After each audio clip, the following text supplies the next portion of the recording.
నీకు ఇదేం పిచ్చయ్యా, మార్గశీర్షమాసం అంటేనే ఊహూయ నివడక లోకముర్వీనాథ అని లోకం అంతా ఉనికిపోతుంటుంది.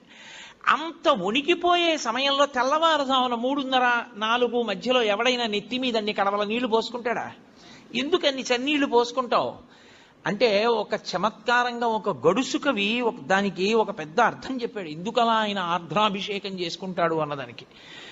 ఆయన మౌళే గంగా శశాంకౌ, ఈశ్వర మీకు తల మీద గంగుంది, ఒక పక్క చంద్రుడు ఉన్నాడు, ఇద్దరూ చల్లటి వాళ్లే, చల్లగా ఉంటారు ఇద్దరు తలమించి జారుతూ.